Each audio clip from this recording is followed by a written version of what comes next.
శ్రీ మహాగణాధిపతే నమః. శ్రీ గురుభ్యో నమః. కాయ్ టీవీ మీడియా ప్రేక్షకులకు నమస్సుమాంజలి. మనం ఇప్పుడు దేవాలయ సందర్శన సమయంలో పాటించవలసినటువంటి నియమాల గురించి సోదాహరణపూర్వకంగా తెలుసుకుందాము. భారతీయ సంస్కృతి సాంప్రదాయాలు సనాతన ధర్మంలో దేవాలయ దర్శనం చాలా ప్రధానమైన విషయం. అఖండ భారతావనంలో సగటు భారతీయుడు అంటే ప్రతి హిందూ బంధువు కూడా ఎప్పుడు తీరిక ఉంటే అప్పుడు దేవాలయానికి వెళ్ళి భగవంతుడిని దర్శించుకోవాలని చెప్పి ఊళ్ళూరుతూ ఉంటాడు. అలా దేవాలయానికి వెళ్ళినప్పుడు పాటించవలసిన నిబంధనలు కొన్నింటిని మనం ఇప్పుడు సోదాహరణపూర్వకంగా తెలుసుకునే ప్రయత్నం చేద్దాము.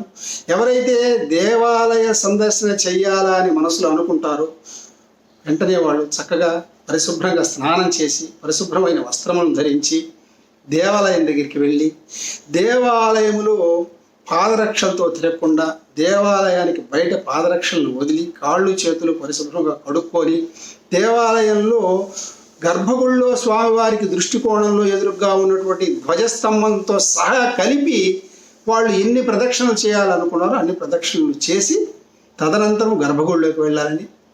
గర్భగుడిలో ఏంటంటే ఒక విద్యుత్ అయస్కాంత శక్తి ఉంటుంది. ఆగమ శాస్త్ర ప్రకారము మూల విరాట్టుని అక్కడ స్థాపిస్తారు కాబట్టి స్వయంభూ అయినా ప్రతిష్ఠితమైనా కూడా అక్కడ విద్యుత్ అయస్కాంత శక్తి ఉంటుంది ఆ దేవాలయంలో. అందుకని మనలో ఒక తేజస్సు మనకు ఒక శక్తి వస్తుంది. ఎందుకంటే అక్కడ దాన్ని ఎలక్ట్రో మ్యాగ్నెటిక్ పవర్ అంటారు, డైనమిక్ ఫామ్లో ఉంటుంది. అందువల్ల మనలో ఒక ఉత్తేజం వస్తుంది. కాబట్టి క్రమశిక్షణతో భక్తి శ్రద్ధలతో కామ క్రోధ లోభ మోహ మద మత్సర్యాలన్నింటినీ వదిలిపెట్టి తదేక దృష్టితో ఏ దైవానికి మీరు వెళ్ళి పూజ చేస్తున్నారో ఆ దైవం మీద మనస్సు లగ్నం చేసి ధ్యాన ఆవాహనాది షోడశోపచార పూజా విధానాలన్నీ పాటించి. అయితే ఇక్కడ ఒక్క విషయం చెప్తానండి. ఎవరైనా సరే భక్తుడు స్వామివారి గుడిలోకి వెళ్ళేటప్పుడు ఉత్త చేతులతో వెళ్ళకూడదండి. ఇది మన ధర్మశాస్త్రాలు మంత్రశాస్త్రాలు చెప్తున్నటువంటి ముఖ్యమైన విషయం. ఈ మాటను కుచోలోపాఖ్యానం భాగవతంలో శ్రీకృష్ణ పరమాత్మ కూడా చెప్పాడండి. అది ఒకసారి గుర్తు చేస్తాను. దళమైన పుష్పమైనను ఫలమైనను సలిలమైన పాయని భక్తిని కొలచిన జనులు అర్పించిన ఎలమిన్ రుచిరాన్నముగానే ఏను భుజింతునంటాడు. అంటే నిశ్చలమైన భక్తితో నన్ను కొలిచే భక్తులు ప్రీతితో అర్పించిన ఆకు కానీ పువ్వు కానీ పండు కానీ నీరు కానీ నేను మృష్టాన్న భోజనం కానీ భావించి స్వీకరిస్తాను అంటాడు. ఎంత గొప్పగా చెప్పాడండి. అందువల్ల అఖండ భారతంలో పూల కొరత ఉంది. ఒక పువ్వు తీసుకెళ్ళినా చాలు. వాళ్ళ శక్తిని బట్టి పూజా ద్రవ్యాలు తీసుకొని వెళ్ళొచ్చు. ఏమి లేనప్పుడు ఒక పువ్వు అన్నా తీసుకెళ్ళి స్వామికి సమర్పించాలి. ఒట్టి చేతులతో పోకూడదు అనేది నిబంధన. ఇది అందరూ గమనించాలి. అలాగా మీరు స్వామివారికి పూజలు చేసుకున్నాక ధూపదీప నైవేద్యాది అన్ని పూజలు అయినాక చివరిలో స్వామివారు చక్కగా మీకు తీర్థప్రసాదాలు ఇస్తారు. అవి స్వీకరించాలి. దానికి ముందు మంత్రపుష్పం చెప్తారు. చక్కగా మంత్రపుష్పం చెప్పుకున్నాక ఉదాహరణకు అమ్మవారి గుడి అనుకోండి, కాత్యాయనాయ విద్మహే కన్య కుమారి ధీమహే తన్నో దుర్గి ప్రచోదయాత్ అని మంత్రం వస్తే అనుకుంటూ, లేదంటే రాకపోతే దుర్గా దుర్గా దుర్గా అని మనసులో అనుకుంటూ భగవద్ ధ్యానం చేయటం వచ్చింది. ఆ అక్షంతలు పూలు దేవుడి దగ్గర పెట్టి మనసులో మనోవాంఛ మనసులో ఉన్న కోరికలు మీరు ఎట్లంటే అట్లా ఉండకూడదండి. అవాంఛితంగా ఉండకూడదు. అపరాధ భావంతో ఏది ఉండకూడదు. మీకేం కావాలో ఆరోగ్యము ఐశ్వర్యము ఆయురారోగ్య ఐశ్వర్యాలు ఇస్తున్నారు కదా భగవంతుడు. వాటిని ఒకసారి అంటే మీరు కోరుకుంటే ఆయన అనుగ్రహిస్తాడు. ఆయన అనుగ్రహం ఉంటుందన్నమాట. మనసులో అనుకోవాలి.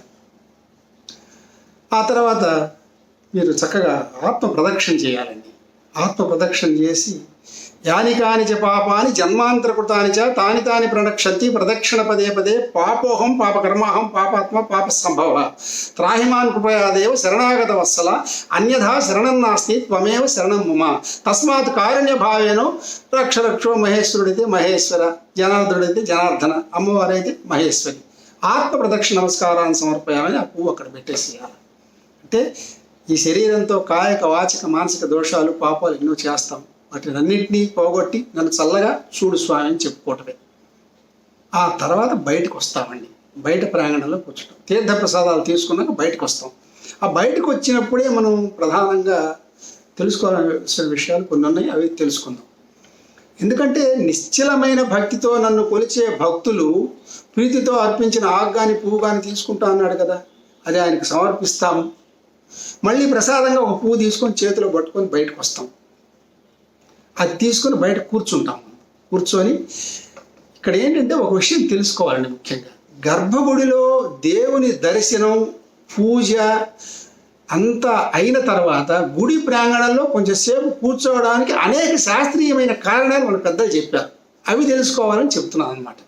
ఎందుకంటే గుడిలో విద్యుత్ అయస్కాంత శక్తి క్షేత్రాల తరంగాల పరిధి అమోఘంగా ఉంటుందన్నమాట. మూల విరాటు గర్భాలయ పరిధిలో ఈ శక్తి తరంగాలు ఎక్కువగా ఉంటాయి. ప్రాంగణంలో కూడా ప్రశాంత వాతావరణంలో పవిత్ర దేవతా ప్రాంగణంలో కూర్చున్న వారిని మంచి శక్తివంతులుగాను ఆలోచనాపరులుగాను చేయుటకు ఈ కూర్చున్న ప్రాంతం మనకు సహకరిస్తుందండి. అది తెలుసుకోవాలి. ఎందుకంటే మన శరీరం ఉత్తేజాన్ని పొంది మనసు ప్రశాంతంగా ఉన్నట్టుకు దోహదం చేస్తుంది ఈ వాతావరణం అంతా. అందుకు కూర్చుంటాం. ఆ కూర్చున్నప్పుడు ఏం చేయాలంటే అనాయాసేన మరణం వినా దైన్యేన జీవనం దేహాంతే దవ సాయుధ్యం దేహమే పరమేశ్వరం.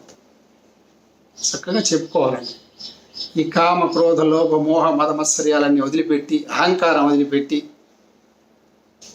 అనుచిత కార్యక్రమాలు చేయకుండా ఇది చెప్పుకోవాలి.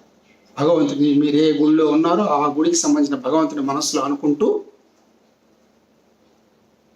అనాయాసేన మరణం మనం భగవంతుడు ఇచ్చినటువంటి ఈ ఆయుష్ని ఎంతకాలం ఉంటుందో అంతకాలం కూడా మనం కష్టపడకుండా, నొప్పి లేకుండా, బాధపడకుండా సులభంగా మరణం వచ్చేట్టు చూడమంటున్నాం. వినా దైన్యైన జీవనం, దీనాతి దీనమైనటువంటి బతకకుండా చూడు స్వామి. మంచంలో పడి కుళ్ళి కుసించి కుంగి నశించిపోకుండా, ఆహారం లేకుండా, ఆకలి దెబ్బలతో బాధపడకుండా, అంటే ప్రాథమిక అవసరాలన్నీ నాకు సక్రమంగా అంది అలాంటి జీవితాన్ని పొంది తర్వాత మరణం పొందేట్టు చూడమని అడుగుతున్నాం. దేహాంతే తవ సాయుధ్యం, ఈ దేహాన్ని వదిలిపెట్టినాక తక్షణమే నీలో ఐక్యం చేసుకో. సాయుధ్య, సాలోక్య, సామీప్య, సాయుధ్య పద ప్రాప్త అన్నీ ఉన్నాయి కదా, జీవిత పరమపద సోపానాలు, వాటిలోకి చేర్చున్నాను. దేహమే పరమేశ్వరం అని నమస్కరించుకోవాలి. ఆ తర్వాత దేవాలయ ప్రాంగణానికి మరి ధ్వజస్తంభానికి మధ్య కాకుండా ధ్వజస్తంభం అవతలికి వెళ్ళి సాష్టాంగ నమస్కారం చేసుకోవాలి. దండం అంటే కర్ర మాదిరిగా నిటారుగా పడుకోవాలి. 8 అంగాలతో శరీరాన్ని నేలకు తాకిస్తూ నమస్కరించుకోవాలి. అక్కడ మీరు ఏ దేవుడిని అయితే అనుకున్నారో ఆ దేవుడి నామం చెప్తూ అనుకోవచ్చు. లేదా శ్లోకం ఉంది, ఆ శ్లోకం వస్తే అది కూడా చెప్పుకోవచ్చు. శ్లోకం ఏంటి? వరస శిరస దృష్ట్యా మనస వచస తథా పద్భ్యాం కరాభ్యాం కర్ణాభ్యాం ప్రణమో అష్టాంగ ఈరిత. అంటే మనకు వరస తొడలు, శిరస నుదురు, దృష్ట్యా కళ్ళు, మనస హృదయం, వచస నోరు, తథా పద్భ్యాం పాదములు, కరాభ్యాం చేతులు, కర్ణాభ్యాం చెవులు, వీటన్నిటిని తాకిస్తూ స్వామివారికి నమస్కరించుకొని ఆ తర్వాత బయటికి వెళ్ళాలి. బయటికి వెళ్ళిన తర్వాత పాదరక్షలు పెట్టిన చోటుకి వెళ్తాం కదా, దానికి ముందు ఒకసారి దేవాలయ గోపురాన్ని చూసుకోవాలి. దాని మీద ఉండే కలశాన్ని చూసుకొని ఒక శాంతి మంత్రం చెప్పుకుంటే ఇంకా మంచిది. నమస్కారం పెట్టుకున్నా సరే. అసతోమ సద్గమయ తమసోమ జ్యోతిర్గమయ మృత్యోర్మ అమృతంగమయ ఓం శాంతి శాంతి శాంతి అని నమస్కరించుకొని ఇంకా మీరు వెళ్ళిపోవచ్చు ఇంటికి. అసతోమ సద్గమయ, అసత్యం నుంచి సత్యంలోకి, మృత్యోర్మ అమృతంగమయ, మృత్యుత్వం మనకు మృత్యు వెంట ఉంటుందండి, అది అమృతత్వంలోకి వెళ్ళేట్టు చూడమంటున్నాడు. అసతోమ సద్గమయ తమసోమ జ్యోతిర్గమయ, అజ్ఞానం అని చీకట్లో ఉంటాం కదా, ఆ చీకట్లో నుంచి జ్ఞానం అనే వెలుగులోకి వెళ్ళేట్టు చూడు, అమృతత్వం ఇవ్వు అని అడుగుతున్నాం.